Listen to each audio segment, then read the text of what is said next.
तो चलिए आपको मिलाते हैं एक जमशेदपुर के लड़के से। आ जाइए प्लीज। रोहित कुमार प्लीज। अरे नहीं भाई।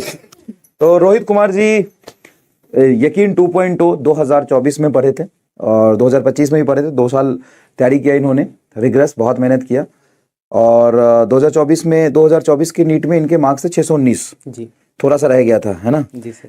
कोई बात नहीं। उसके बाद 2025 में ये झारखंड के एकदम टॉप मेडिकल कॉलेज में जा रहे हैं और इनकी कहानी थोड़ी सी इंस्पायरिंग इसलिए भी है क्योंकि बचपन से ही लेके अभी तक बहुत संघर्ष में इन्होंने तैयारी करी है।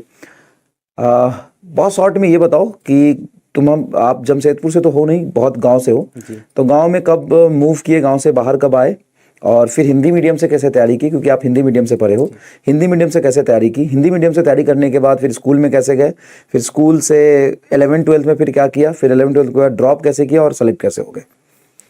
बचपन में ही मतलब जब हम 1-2 साल के थे तभी पापा हम लोग को जमशेदपुर ले आए थे गांव से। उसके बाद फिर वहाँ पे सरकारी स्कूल में एडमिशन हुआ हम दोनों भाई का। फिर वहाँ पे 4-5 तक हमने पढ़ी। फिर एक हमारे नीरज भी आए हैं, वो रिलेटिव हिंदी मीडियम में पढ़ाई करी। हाँ, 4-5 तक सरकारी स्कूल था। तो फिर वहाँ से फिर नीरज भी एक SS अकेडमी स्कूल है, वहाँ पे फीस वूस माफ करवा कर, कम करवा के वहाँ पे एडमिशन कराया। वो स्कूल 8 तक था, एफिलिएशन नहीं था वहाँ का। तो 8 तक फिर वो स्कूल से पढ़े। फिर थोड़ा सा फाइनेंशियल प्रॉब्लम के जैसे भैया पढ़ाई छोड़ दिए थे, तो फिर भैया मुंबई गए थे काम करने के लिए। फिर उन्होंने मेरा एडमिशन DSM स्कूल में करा दिया। वहाँ से मैंने 9th-10th दिया। उसके बाद 10th के बाद मैंने 1-2 महीना मेडिकल में काम किया। वहाँ पे थोड़ा सा मेरा इंटरेस्ट जगा था इस फील्ड में। उसके बाद फिर मैंने फुल टाइम काम किया मोबाइल कवर का शॉप पे, दुकान लगाता था और कॉलेज में एडमिशन करवा के फिर कॉलेज का तैयारी रात में करते थे, मतलब पढ़ते रात में थे और दिन भर दुकान लगाते थे। उसके बाद 12th में कितने घंटे दुकान लगाते थे? 14 घंटे रहते थे दुकान पे, सुबह 8 से रात 10 तक। अरे बाप रे। उसके बाद फिर कॉलेज में हम जमशेदपुर वर्कर्स कॉलेज है, वो कॉलेज हम टॉप किए थे, साइंस के टॉपर थे वहाँ के हम। तो फिर वहाँ पे सब कोई बोला कि आगे पढ़ना चाहिए मेरे को, मेरा इच्छा भी था पढ़ने का। फिर धीरे धीरे नीट के बारे में मेरे को पता चला कि नीट एग्जाम निकालने से फिर गवर्नमेंट कॉलेज में बेस के लिए एडमिशन होता है। तो फिर वहाँ से हम 1 साल यूट्यूब से पूरा उम्मीद बैच, तो उम्मीद 1.0 पहला था, वहाँ से 1 साल पूरा तैयारी किया तो मेरा 485 आया था। ये कहानी है 2022 की, 23 की। हाँ, 22-23 की। उसके बाद फिर 23 का अटेम्प्ट देने के बाद मेरा 485 आया।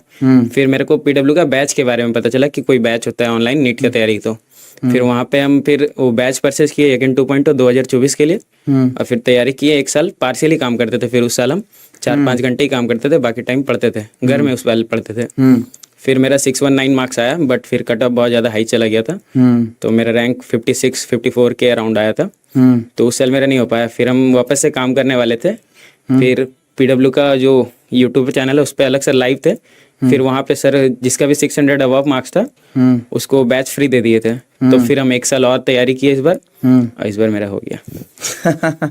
तो जब आप तैयारी किए थे इस बार जी, तो या पिछले साल भी तैयारी कर रहे थे, तो कितने घंटे के लिए काम करने जाते थे? 4-5 घंटे अप्रोक्स। 5 घंटे अप्रोक्स। और पिताजी क्या करते थे आपके?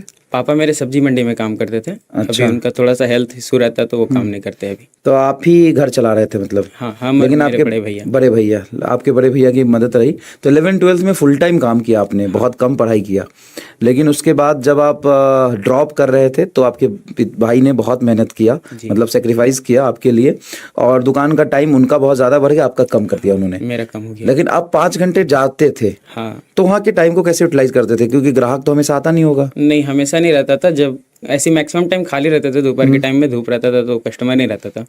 तो उस टाइम हम DPP और जो भी क्वेश्चन प्रैक्टिस का जितना भी चीज रहता था ना, क्वेश्चन बनाने वाला, वो सब हम दुकान में ही करते थे, पेन कॉपी वाला काम। अच्छा। और लेक्चर्स फिर घर में भी करते थे। चलो यार, बहुत बढ़िया। वैसे तो डिटेल में हमने बात करी है, बहुत इंस्पायरिंग स्टोरी है, बहुत बच्चों को हिम्मत मिलेगा काम करने का, मेहनत करने का। अरे परेशान मत हो यार ये थोड़ा काँप भी रहा है और परेशान भी हो रहा है थोड़ा। कोई बात नहीं, मस्त रहो और बाकी जाओ कॉलेज में पढ़ो। घर के हालात तो तुमने ठीक कर ही दोगे अब, बढ़िया पढ़ाई करके, है ना? चलो बाय। ठीक है भाई, चलो मिलते हैं फिर दोबारा। Please please please.